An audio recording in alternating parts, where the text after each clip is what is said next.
상담 목표 설정 과정에 대해서 강의해 드리겠습니다. 앞서서 여러분들에게 상담 목표 설정 과정에 대해서 간단하게 강의를 해 드렸는데요.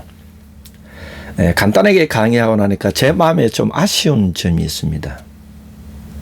이 상담 설정 과정을 조금 더 다뤘으면 좋겠다, 이런 마음이 들었습니다.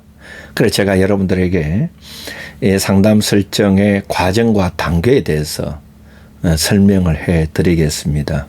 어떻게 하면 내담자와 함께 이 상담 목표를 설정하는데 좀 도움이 될까, 이런 쪽으로 강의를 해 드리겠습니다. 먼저 이 상담 목표의 설정 과정과 단계에서 이 내담자에게 목표 설정의 목적과 필요성에 대해서 설명해 주는 것이 좋다 했고, 그다음 그 설명이 끝났으면 2단계로 넘어와서 이 상담 목표 선정을 하라, 이래 되어 있습니다.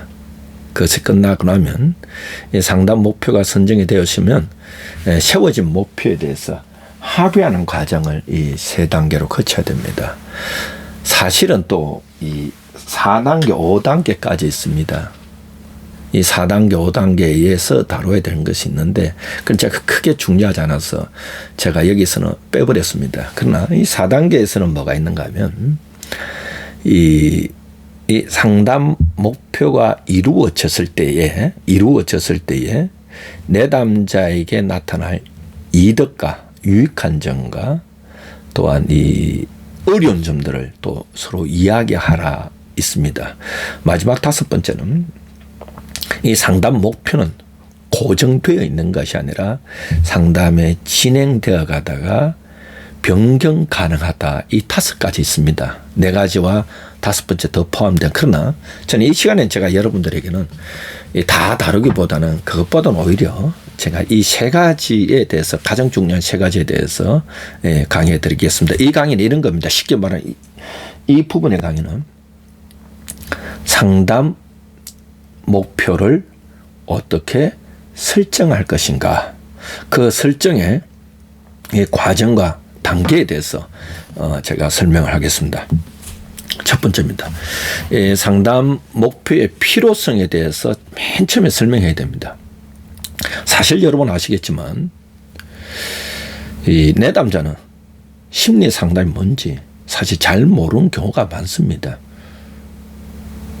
보편적으로 이 심리 상담을 받으러 올 때 오해하는 경우가 있습니다. 첫 번째는 상담자가 내 문제를 다 고쳐줄 것이다. 두 번째는 상담자는 내 문제에 대한 해답을 다 알고 있다. 세 번째, 상담자는 내 문제를 고쳐줄 수 있는 방법을 다 알고 있다. 네 번째, 고로 상담자는 나에게 답을 줄 것이다. 이런 오해를 갖고 있습니다. 동일하게 우리가 이 내담자가 상담하러 왔을 때 내담자는 자신이 갖고 온 문제도 사실 상담은 다양하게 나타납니다. 그들에게 상담 목표를 설정하라, 잘 모릅니다. 자기 자신도 자신의 문제도 정확히 잘 모르고, 또 무엇을 변화시켜야 될지 목표도 참 상담에 가다 모르는 경우가 있습니다. 왜 상담 목표를 세워야 되는지 그 이유도 모르는 경우가 있습니다. 이럴 때 상담자는 가장 먼저 해야 될 작업이 내담자에게 상담 목표를 설정하는 것이 왜 필요한지 설명해 줘야 됩니다.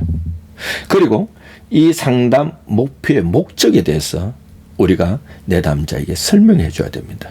그래서 이 내담자가 이 상담 목표를 설정하는데 이해가 되었을 때에 이 상담 목표가 자기에게 도움이 된다는 것을 깨닫도록 해야 됩니다.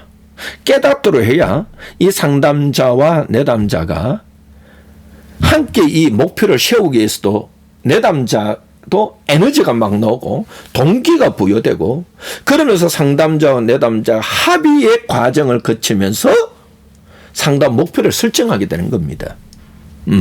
그래서 사실 이 상담의 구조와 단계에서도 그렇잖아요.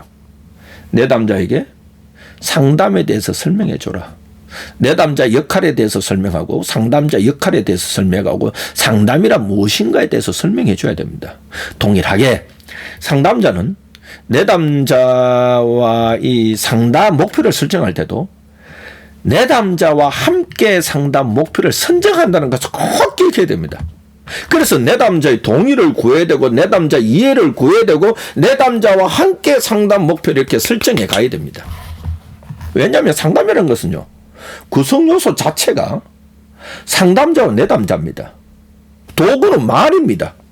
상담자와 내담자 간의 이 상호작용을 통해 말이란 것을 통해서 말을 하고 주거니 받거나 하면서 그 내담자 문제가 해결돼 가는 것이 상담입니다. 그래서 내담자의 적극적인 도움이 필요합니다. 그래서 목표를 설명해 줘야 됩니다. 두 번째입니다. 이렇게 설명이 끝나고 나면 이 상담자와 내담자 간의 상담 목표를 선정을 해야 됩니다. 선정해야 됩니다. 자, 상담 목표도 앞서서 강의해 드렸죠. 상담 목표 크게 두 가지가 있죠. 과정적 목표와 결과적 목표가 있습니다. 과정적 목표라는 것은 상담의 분위기 조성입니다. 이 과정적 목표는 상담자의 역할에 다달려서 거의 99%는 상담자 역할입니다.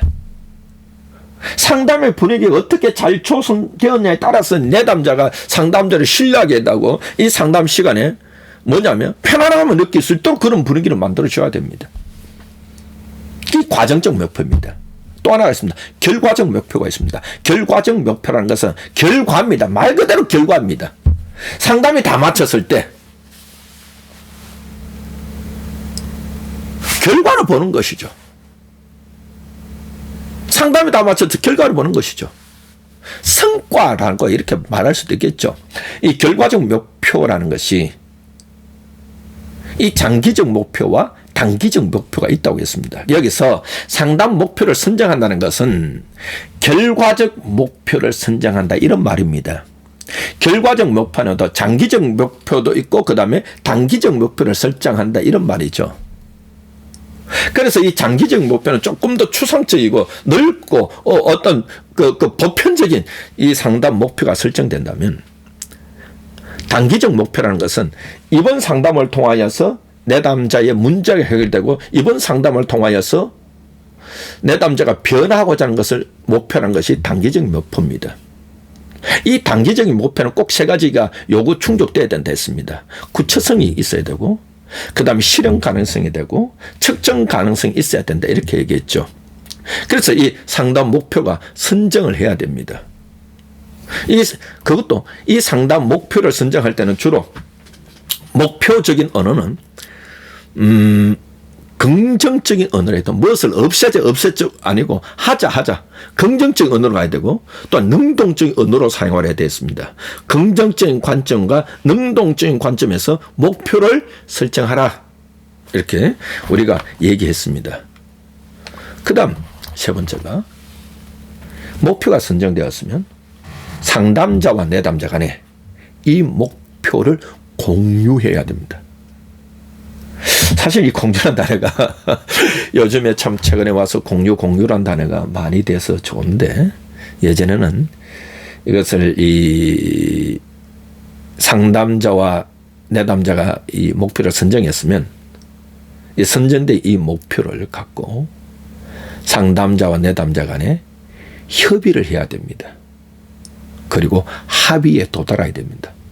이 상담의 목표는 누구 하나 일방향적으로 선정될 수 있는 것이 아닙니다.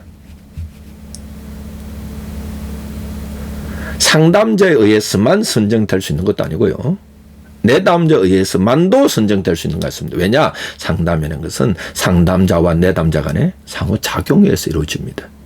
그러면 이 상담 목표도 상담자와 내담자 간의 협의의 과정을 거쳐서 합의로 이루어지는 상담의 목표가 될 때에 효과적이다 이렇게 말했습니다. 그래서 제가 여러분들에게는 상담 목표의 설정의 과정과 단계에 대해서 설명했습니다. 첫 번째 먼저 1단계는 내담자에게 이해를 시켜라. 설명하라. 두 번째입니다. 목표를 선정하라. 세 번째 단계에서는 세워진 목표를 합의의 과정을 해라. 합의해라. 이렇게 했습니다. 제가 앞서서 강의했던 것을 이 상담 목표의 설정 과정과 단계에서 조금 더 세밀하게 여러분들에게 강의했습니다. 조금이라도 여러분들에게 도움이 되었으면 좋겠습니다. 고맙습니다.